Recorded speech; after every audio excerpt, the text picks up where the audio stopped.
My name is Giovanna, and I'm working with Hub Cycling as a researcher and on developing a case for cycle highways in Metro Vancouver. This webinar has been organized by Hub Cycling and its card-carrying members. Hub is a not-for-profit charitable organization. Our mission is to get more people cycling more often, and we accomplish this through advocacy, education, events, and research. You can find more information about Hub's work, membership, courses, and events at bikehub.ca. I would also like to take the time to acknowledge that I'm webcasting from the unceded ancestral territories of the Squamish, Musqueam, and Tsleil-Waututh nations. I would like to say a special thank you to our members for making this programming possible. If you'd like to join Hub, please visit bikehub.ca/join. Just a few housekeeping rules before we go further. Firstly, as you listen to the presentation, please use the chat function to ask questions. We will give David Rønnov, our speaker, time at the end to answer them. Also, moderators are standing by and will remove anyone who's being disruptive to the webinar. Lastly, as a reminder, the meeting and all chat messages will be recorded. Please do not record this meeting yourself. Please do not share sensitive or personal information in the chat. We will share the presentation with you all in a follow-up email later this week. All right, so we have a great presentation for you today on cycling highways by David Rønnov, who is joining us all the way from the office of Cycle Superhighways in Copenhagen, Denmark. Hub Cycling is particularly interested in the work David and his team are doing because Hub is working on building a case for cycle highways in Metro Vancouver. We are looking at what other cities and countries have already done and what has made them successful, including user preferences, best practices, and promotion and advocacy. Cycle highways are already common in countries such as the Netherlands, Belgium, Denmark, and are also appearing in places including the UK, Germany, France, and the US. Through assessing best practices, creating a clear outline of the benefits, and proposing various routes that can be considered good candidates, Hub Cycling aims to help realize cycle highways for Metro Vancouver as well. Hub's infrastructure and planning and policy manager, Evan Hammer, will jump in towards the end of David's presentation to give a quick overview of cycle highways as they pertain to Metro Vancouver. With that background, let's get our main presentation by David Rønnov. David is an urban and transportation planner at the Office of Cycle Superhighways in Copenhagen, Denmark. He helps coordinate the planning and construction of more than 850 kilometers of planned cycle highways across 30 municipalities in the Copenhagen region, as well as the continuous upgrade of the 176 kilometers already established. David was also an intern with Hub Cycling in the fall of 2017. He is familiar with some of the challenges and opportunities we face in the region and with regards to building cycling infrastructure. Welcome, David. We're so lucky to have you today.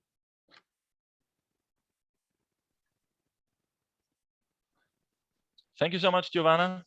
Hi, everyone. My name is David Rønnov. As Giovanna said, I'm a project manager with the Office for Cycle Superhighways in Copenhagen, Denmark. And yeah, I was in Vancouver about 4 years ago for 5 months and was an intern at Hub working on Gap the Map project. Had a lot of fun. I was trying, as I was preparing for this, to find a picture of myself with my bike in Vancouver. But apparently I didn't have one. So sorry about that, but I was there. Anyways, let's get started.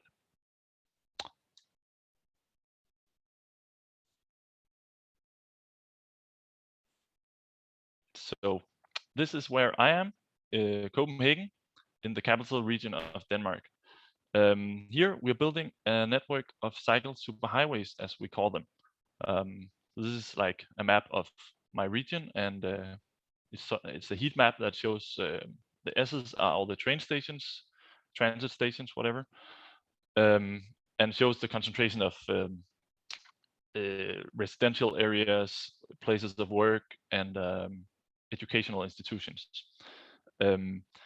We have planned on top of this a network of 60 routes totaling more than 850 kilometers that we will build before 2045. Currently, we have 10 routes totaling 176 kilometers.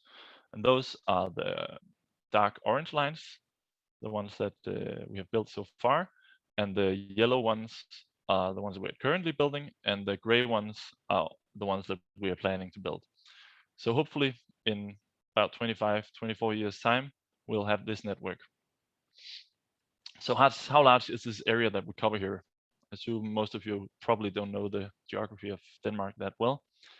Well, compared to Metro Vancouver, our longest route, which is about 40 kilometers, is similar to the distance from Pitt Meadow Station to Waterfront Station in length.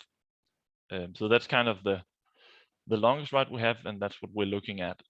Obviously, most people don't commute that far. They might use it for parts of the route, but it's still useful to have one kind of coherent route. So that's like the scale.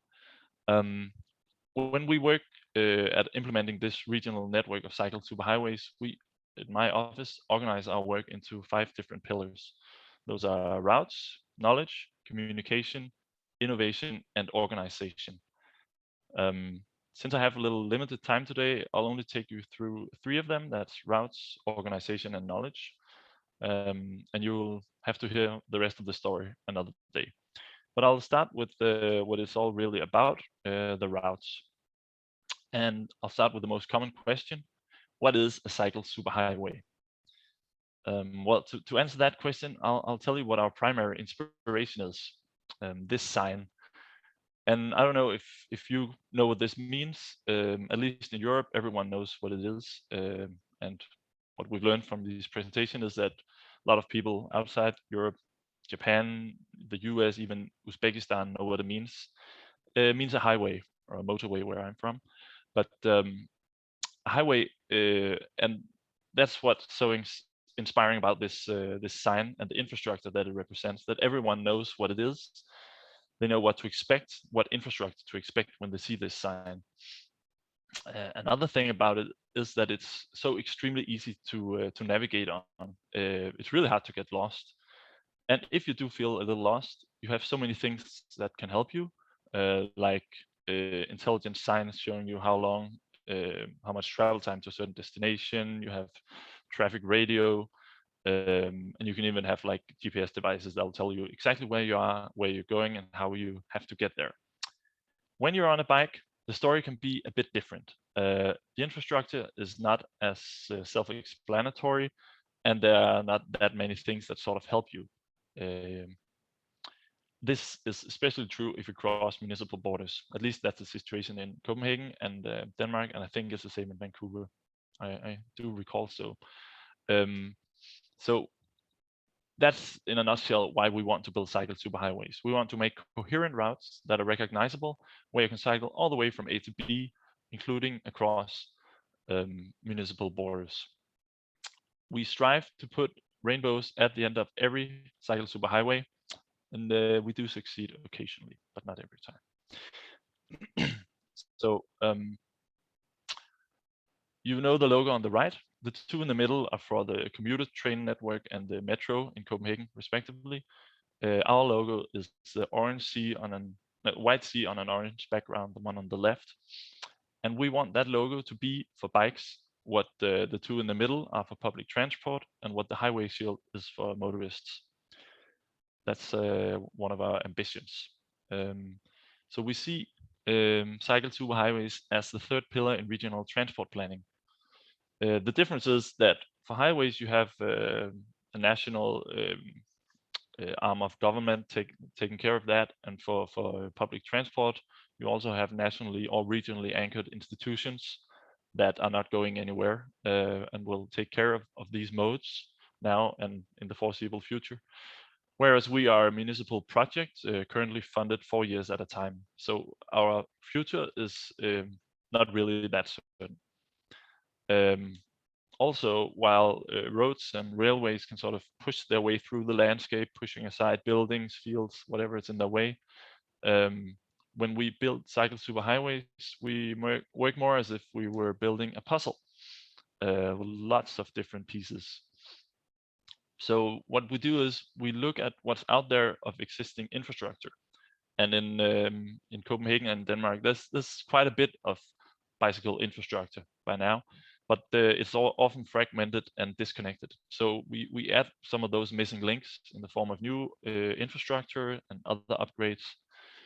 Then we add our visual identity to make one coherent route, which can span across different contexts, such as arterial roads, dense urban context, and recreational greenways. But across these different contexts, the ambition is that it'll feel as one single coherent route of a sufficiently high standard. So what are the puzzle pieces that we use to make these routes? Well, they can be all kinds of different improvements. I'll name some of them here. I have this collage. So they can be completely new bike paths in places where there are none. They can be expanded, wider paths. We also do intersection improvements to make crossing streets safer and more comfortable for cyclists. We make bike paths and pavements that, well, sidewalks that continue across side streets. We make bus platforms, so bus passengers don't alight right directly onto the bike path. This also improves bus regularity, by the way, so it's sort of a win-win. I think you call them bus bulbs in Vancouver. We make signaling improvements like green light for bikes before cars, which is also a safety improvement. We make green waves, countdown timers that show you how many seconds there are until the next light turns red, so you know how to adjust your speed. We make green waves. That means that if you ride, for instance, 20 kilometers per hour, you'll hit green lights all along a certain stretch of a route. We also upgrade lighting, so regular lighting, and this is like lighting in rural areas where you perhaps don't want to have too much light pollution. So we put LED diodes in the pavement.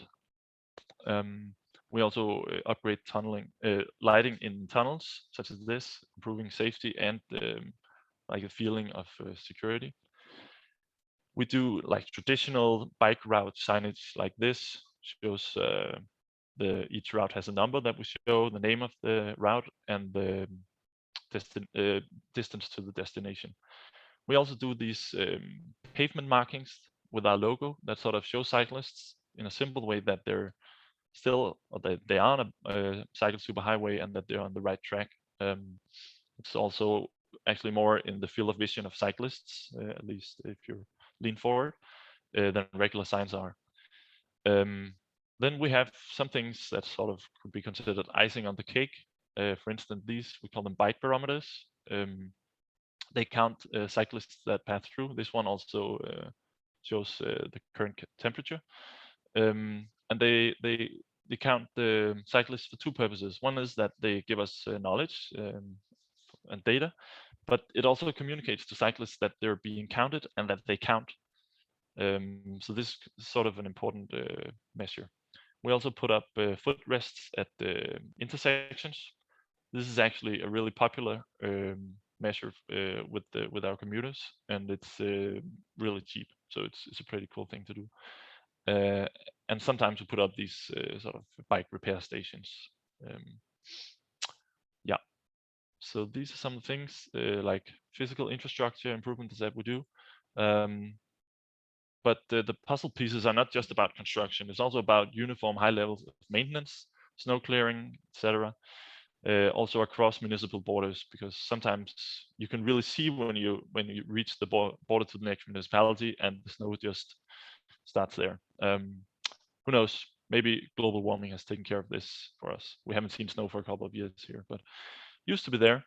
The puzzle pieces are also things such as coherent uniform communication. We do evaluations, which I'll get into a bit later, and much more.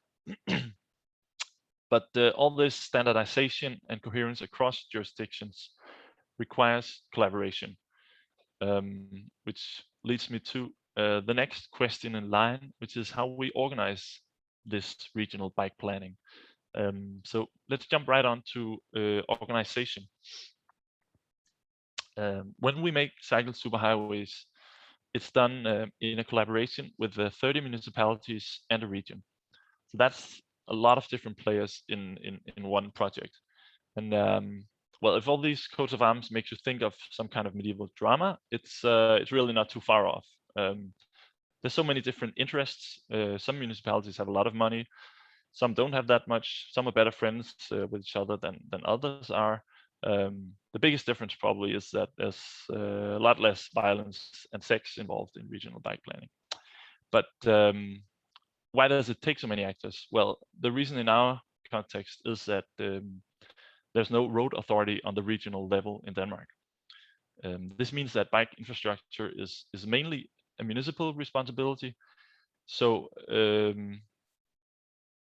they're actually supposed to figure out how to plan regionally when it comes to cycling, each municipality by themselves.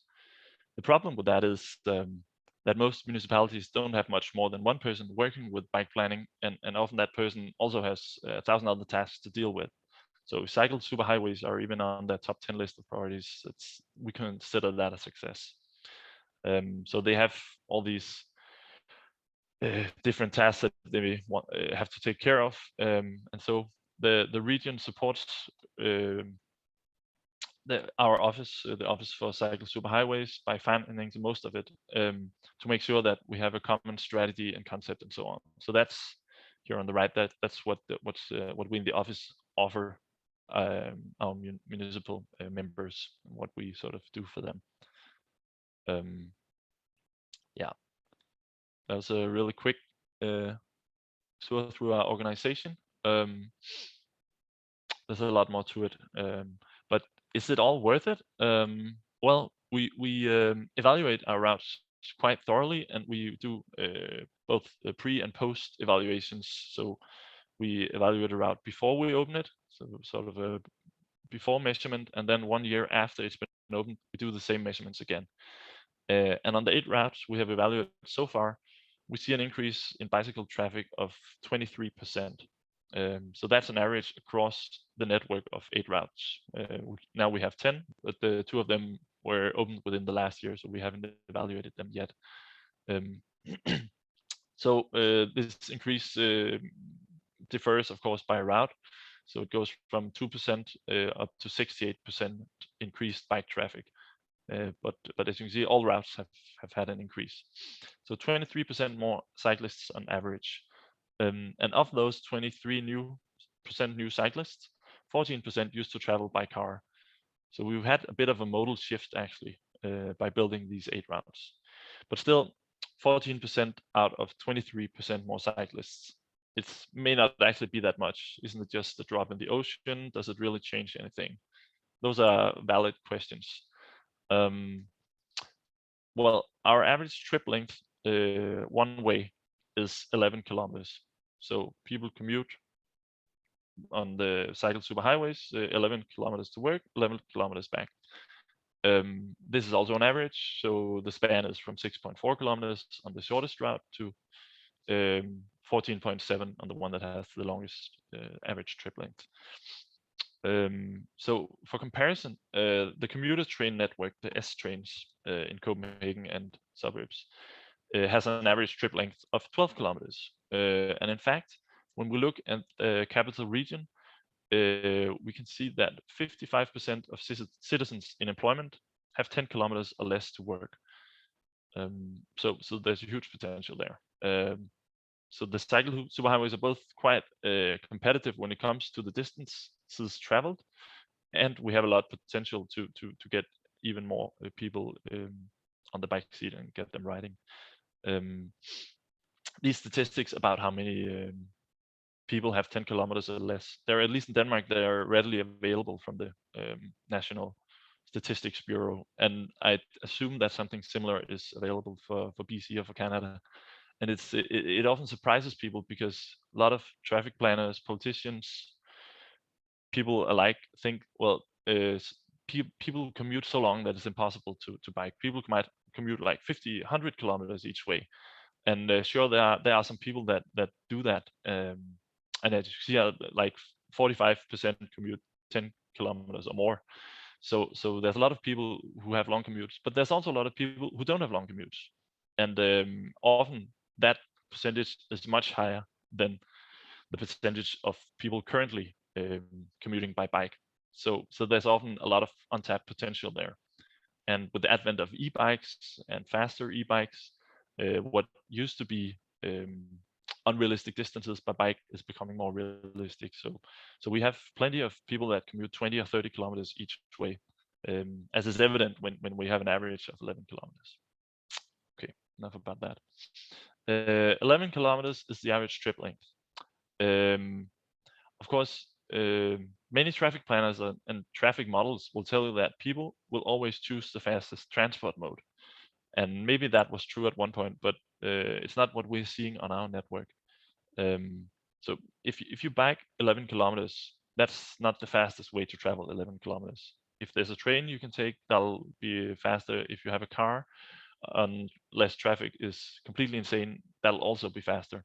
But when we talk to our bike commuters, they tell us that they experience the bike ride, the bike commute, as more time efficient than going by train or car, even though it takes more time.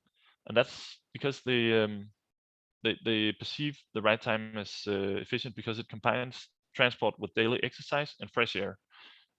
So it actually gives them more free time. They don't have to go to the gym after work. They don't have to go for a run because they've already had a lot of exercise. So if you have a packed schedule, take the kids to school, work, go grocery shopping, pick the kids up, cook dinner, watch the evening news, whatever. It can be hard to find time to work out. I know this myself. I have 2 small children under 2 years, and I actually feel I only have 3 or 4 kilometers to work, and it feels actually too short because I don't have time to do any exercise. So I miss riding longer distances, to be honest. But that's not just me; it's also our commuters who say this. So time efficiency is what they tell us. If you look at it from an economic perspective or financial perspective, from the perspective of society, Cycle Superhighways, we've made a socioeconomic analysis of the entire planned network, or at least it used to be 45 planned routes.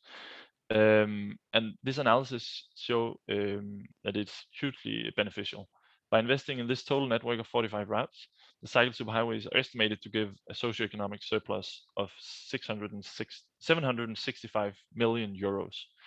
And that's with a total price for the construction of just under 300 million euros. And on the right is some bars with the internal rate of interest. And if anyone knows what that means, good on you.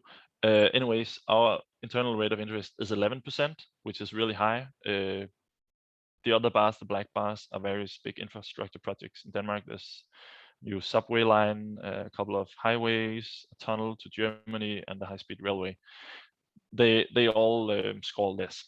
Anyway, so that was a bit about what we do with knowledge. We see a huge increase in bike traffic whenever we open a Cycle Superhighway. We have longer than usual average trip length, and we're very socioeconomically beneficial. And what motivates people is exercise and the time efficiency. Often when people build bike infrastructure, they may do a pre-evaluation, but it's very often that you don't evaluate afterwards because you got the money, you built the thing, now you're on to the next thing. We find it's extremely important to keep evaluating, so you get these before and after numbers, because they go to show how valuable these investments are. So that's important. If you want to know more about the Cycle Superhighways in the capital region in Denmark, we have a website which is mostly in Danish. Sorry, we have a small section in English with a couple of publications that might interest you. We're currently working on a new website which will be hopefully almost completely translated to English. So if you check back in a couple of months, towards the end of the year, we should have more material in English. I think the slides will be shared, so you can check this out later if you want. So I just want to thank you for listening, and if anyone has any questions, feel free to contact me. And my email address is here.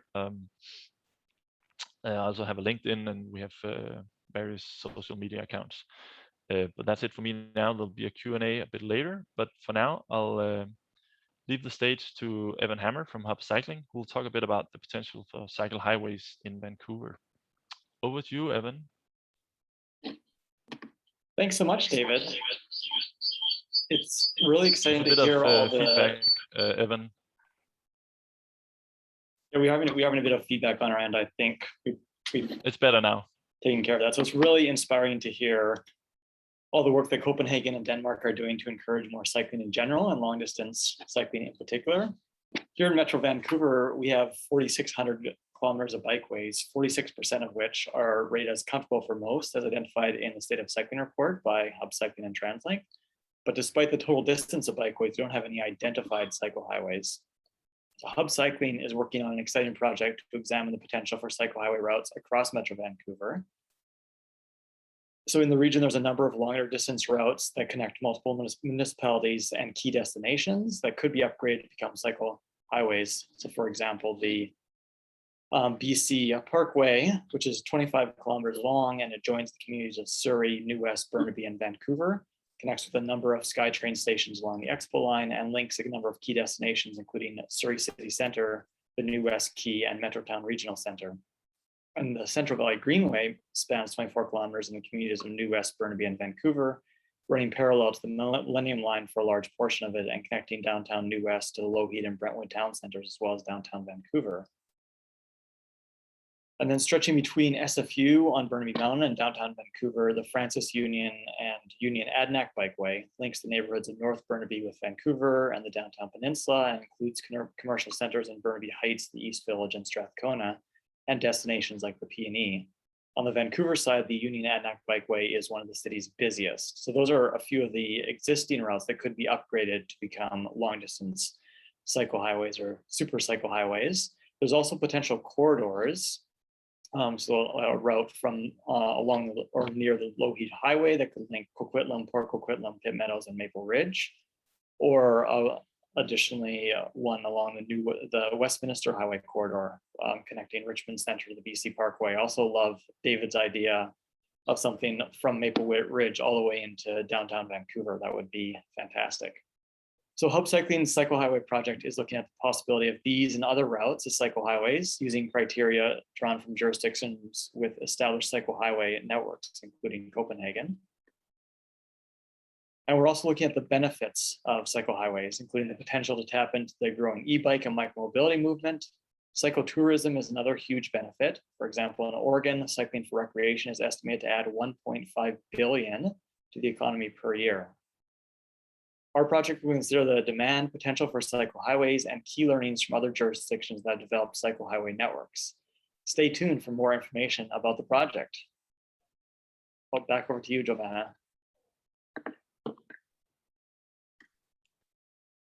Thank you very much for your presentations. There are certainly lots of lessons for policymakers and cycling advocates on this call in terms of building cycling highways. The audience has raised a number of questions, so I'll get to those quickly. Firstly, Joanna is wondering in how funding is supplied for the Cycle Superhighways.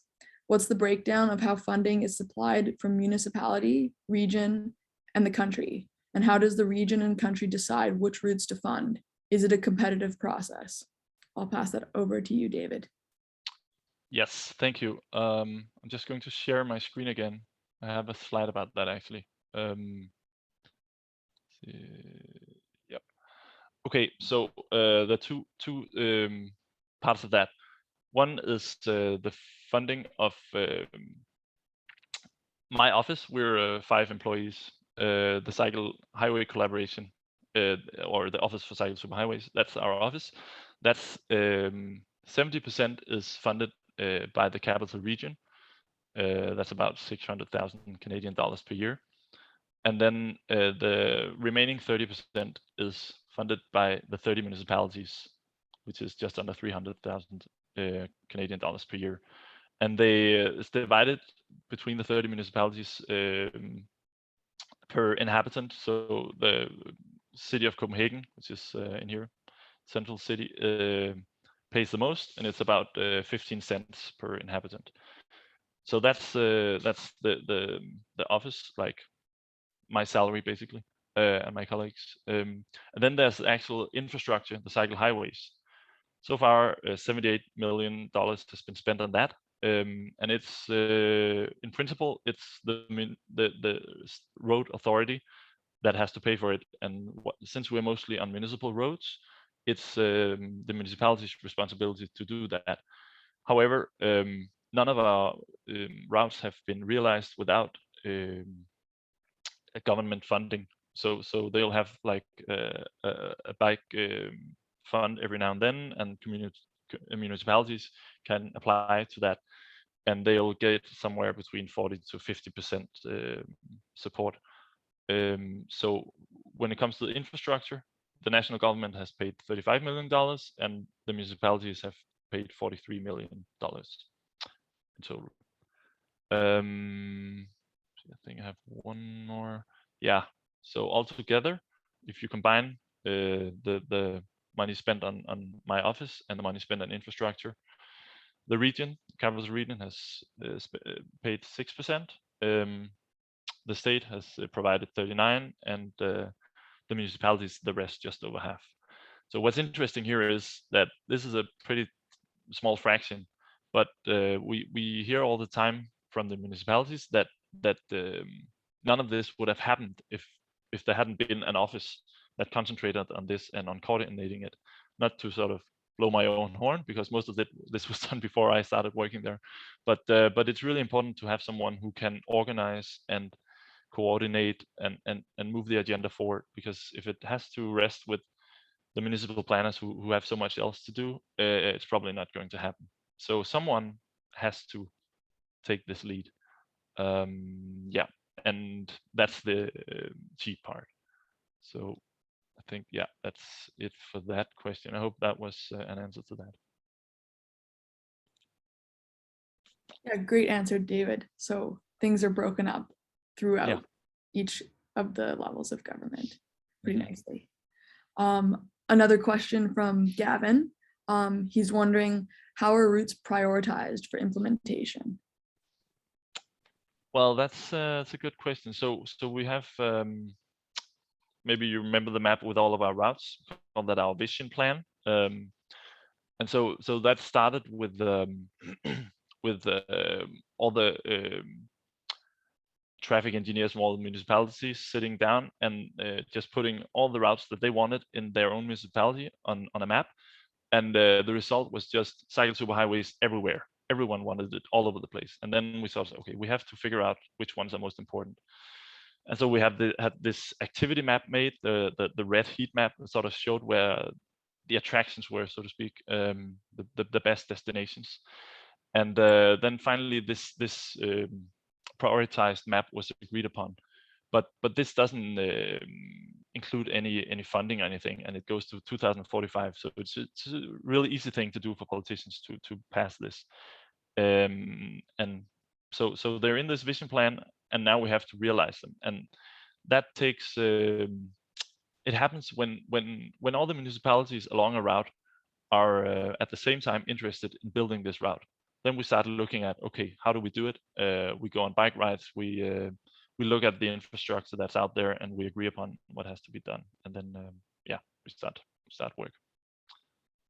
That's the short version.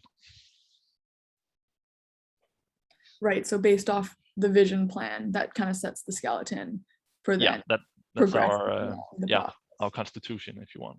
Yeah. Awesome. Another more general question. How did the idea of cycle highways first begin in Copenhagen?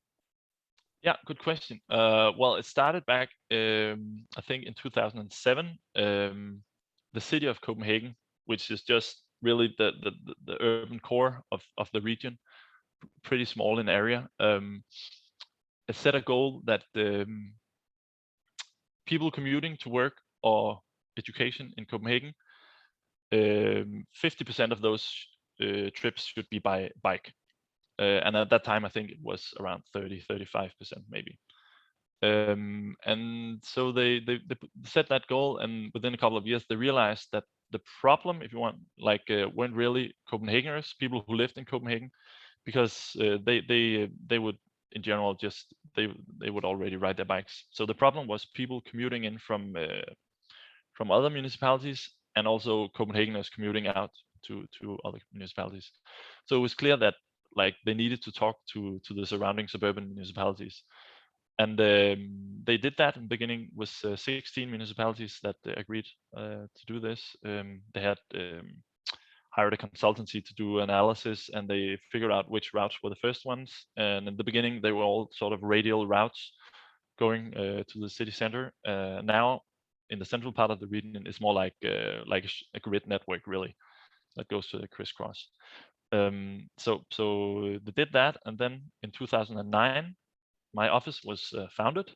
In the beginning, it was half a person. So this famous busy traffic planner, as I mentioned before, a busy traffic planner, had to do this. And then over the years, the office has grown to 5 full-time employees and 2 students. So that's how it started. Very cool. Yeah. All right. So a question from Erin. She's asking you, David, when you talk about evaluation from before or after the increase of 23% or 2 to 68%, what did the routes generally look like before? Were they painted on-street bike routes, etc., without cycle highway signage, ID, or no cycle infrastructure at all? Yeah, so that's what I was sort of alluding to earlier. There's a lot of existing infrastructure. So very few places where it's impossible to ride a bike now, and also before. So it's not, we don't build a lot of completely new infrastructure. So it's mostly upgrading. So before, the routes generally looked a lot like they do now, actually. And I think some people, if you came here and saw some of our routes, you might be disappointed, because it's not that different from the next street, which also has a bike path next to the road. But what's interesting is those 23%, because even sometimes it feels like we don't really do anything. It's put our logo on the pavement and maybe do a few upgrades, put on a footrest and so on. We still see this pretty big increase in bicycle traffic, and this is in the context of bicycle traffic actually declining in Denmark as a whole. So we're sort of bucking that trend and going the other way. So yeah, there was no cycle highway signage before, definitely, because it wasn't a cycle highway, and so no routes. So that's what we do. It's also like when you put up a sign that says so and so route 25 kilometers to Copenhagen city center. It's so people can find the route, but it's also like an ad for people just passing by, so they know, okay, there's actually an easy, self-explanatory route that I can take by bike here. Yeah. All right, thank you, David. And another question from Marianne. How do you deal with bicycle parking at destinations as well as theft problems? Potential theft is definitely a barrier to cycle commuting. Right. Okay. I was wondering whether to put in something about this. We haven't really done much with parking so far, but we're beginning to look at what we call multimodal trips. So trips where in one trip you combine cycling with another transport mode, and we're looking at public transport.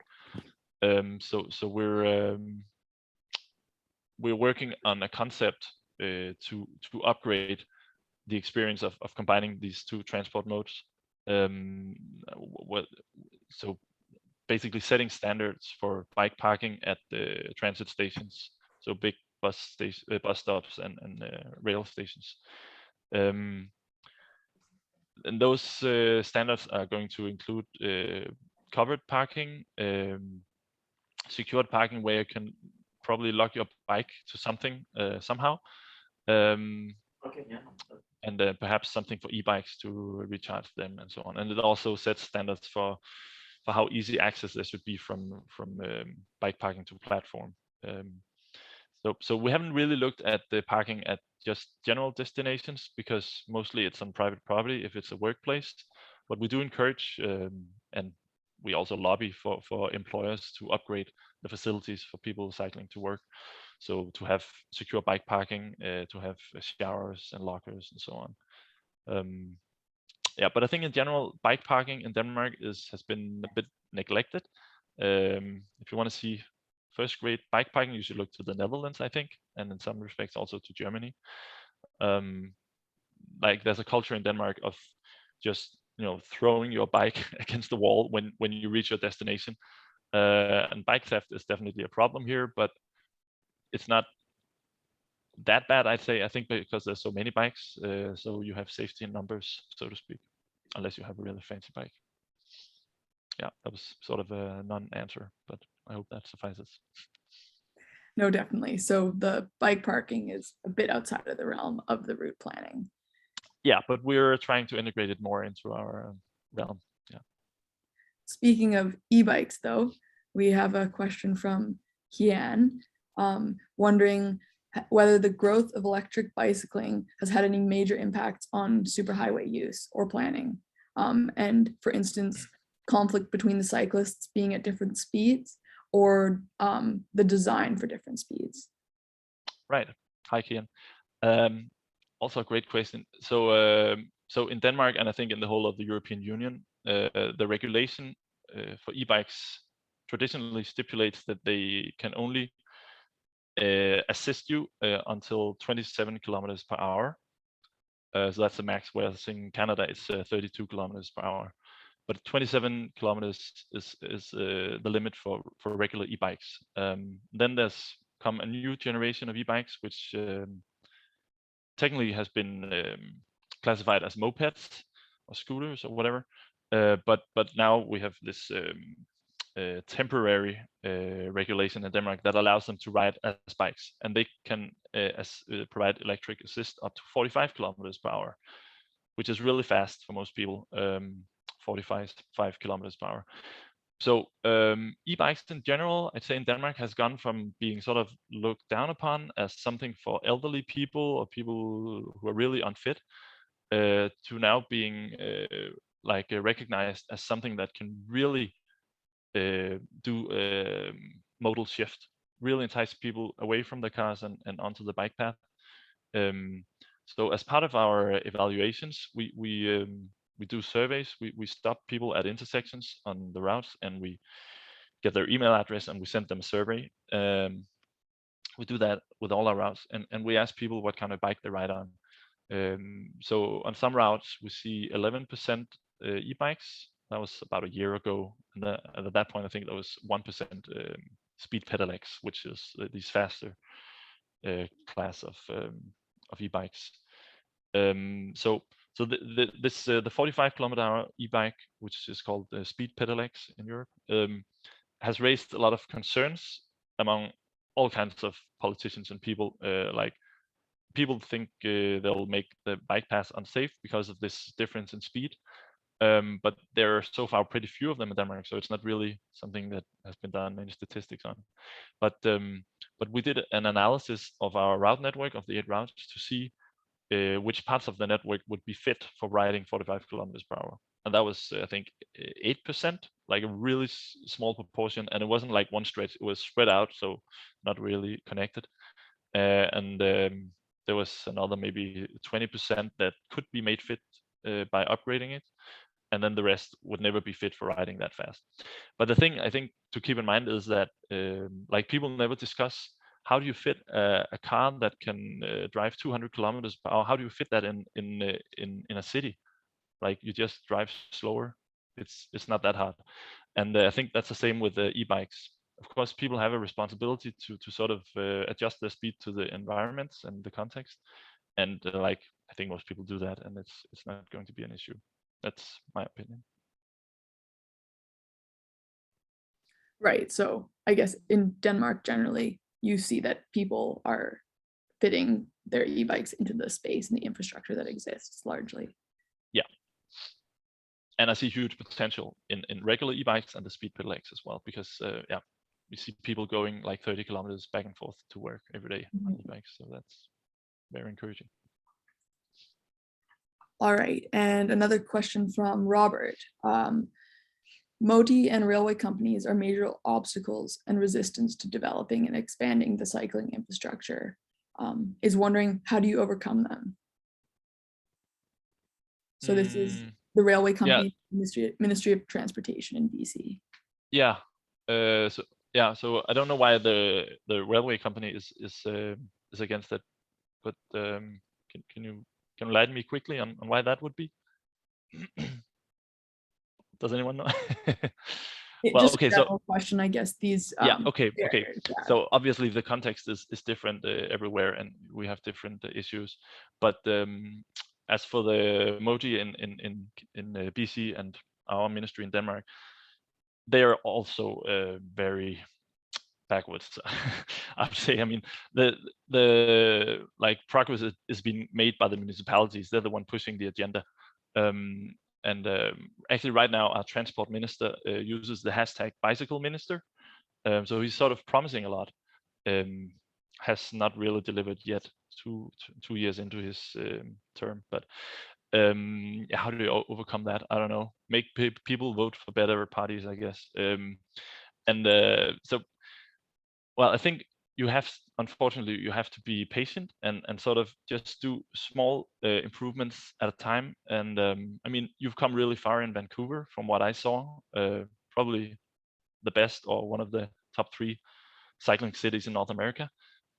So I think you're a model for the rest of North America. And so the stuff that Hub is doing and good people at the various municipalities and the BCCC, you should just keep doing that.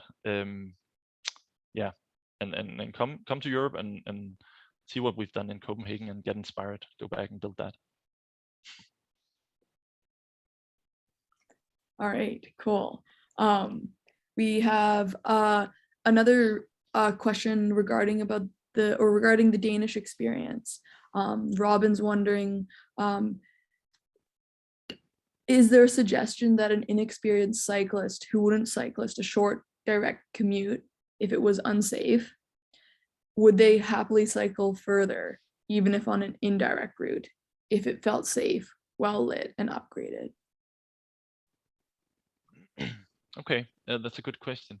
So, like first off, in Denmark, I think almost everyone has a bike and everyone knows how to bike. So even if you don't bike anymore, everyone used to bike as a kid. So everyone knows how to bike. That's except for recent immigrants, everyone knows how to bike, which is a huge advantage for us. But of course, there are children, there are elderly people, people with physical disabilities that aren't able to ride on the busiest parts of infrastructure. So definitely, I think there's definitely space for 2 kinds of bike routes. And actually, we're beginning to look into what we call green cycle superhighways, or more recreational routes. So the ones that we have now, many of them take the most direct route, and that's often the main thoroughfares, the arterial roads that go from the suburbs to Copenhagen. And they have some advantages, that they're like direct, easy to navigate. They have a lot of attractions along the route, workplaces, shops, or whatever. But they often also have a lot of lights, a lot of signaling, lots of stops, and they can feel very busy with traffic and unsafe sometimes. So what we're thinking about expanding into is sort of as you asked, like routes that take a detour, maybe don't have the same standards with width, for instance, but that perhaps go through some beautiful scenery and routes so that you would also ride on the weekend with your family. So definitely, I think that there's room for a need for both kinds of routes. Oh, great. Thank you so much, David. I think we've just wrapped up for questions. So right. Before we finish here, Hub would like to extend a big thank you again to David, Evan, as well as our Hub members for making this webinar possible. Thank you also to our Go By Bike Week sponsors. Go By Bike Week starts on Monday, so check out our full schedule and remember to log your trips to win some great prizes. We will also be hosting another free webinar on Monday, October 6th, about the potential of e-bikes and how municipalities can encourage their use and how they can enable more people of all ages and abilities to bike. If you'd like more ways to get involved in Hub, you can now join Hub as a lifetime member for just $10. The more members we have, the greater our impact when we advocate for better and safer cycling, including Cycle Highways. You can also check out our many cycling education courses and local committees for more ways to get involved in our advocacy work. Visit www.bikehub.ca for more information. We're now at the end of our webinar. Our facilitators will leave the meeting open for a few minutes longer for those who want to leave comments in the chat. Thank you again to our panelists. You may leave the meeting now if you wish. Participants, thank you for participating. Thank you and bye.